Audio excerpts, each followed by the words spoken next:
మద్యంలో ఇప్పుడు మద్యం కుంభకోణం జరిగింది, కావాలని ఇరికిస్తున్నారు, ఒక్కొక్కరిని రోజు ఒక్కొక్కరిని అరెస్ట్ చేస్తున్నారు. అసలు మద్యం కుంభకోణం జరిగిందంటారు? అసలు కుంభకోణం మస్తుగా జరిగింది. 100 రూపాయలు ఉండేది 250 చేశాడు.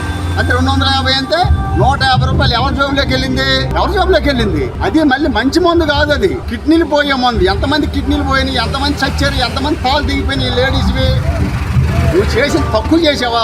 నీకు తెలియదు, చేసినోడు తెలియదు. దొంగ తెలియకపోతే ఎలాగా? డ్రామా చేస్తాడు, డ్రామా అలవాటు. జగన్మోహన్ రెడ్డికి డ్రామా చేయడం ఎలాగో తెలుసు, కానీ ఒకసారి నమ్మారు, ఆ డ్రామాని నమ్మారు. ఈసారి డ్రామా నమ్మరు. అంటే ఇప్పుడు ఈ డబ్బు అంతా ఎక్కడికి వెళ్ళిందంటారు? ఆ డబ్బులు వాళ్ళ జోబులోకి వెళ్ళింది, దాచిపెట్టారు. ఇతర దేశాలకు పంపించారు. ఇక్కడ ఉంటే దొరికిపోతున్నాయి. అక్కడ కొంత దాచాడు, హైదరాబాద్లో కొంత దాచాడు. ఖచ్చితంగా వీళ్ళందరూ బయటకు వస్తారు, చట్టపరంగా అన్యాయంగా వెళ్ళరు. జగన్మోహన్ రెడ్డి అన్యాయం చేసినట్టు చంద్రబాబు నాయుడు గారు ఎప్పుడు అలా చేయరు. ఆయన పరిపాలనే బాగుంటుంది. ఎన్టీ రామారావు దగ్గర నుంచి నేర్చుకుని వచ్చింది. నందమూరి కుటుంబం ఎటువంటిదో తెలుసు, నారావారి కుటుంబం ఎటువంటి రాష్ట్ర ప్రజలకు తెలుసు. మీ కుటుంబం, మీ తాతకాయించి నీ కుటుంబం ఏంటో ప్రజలకు తెలుసు.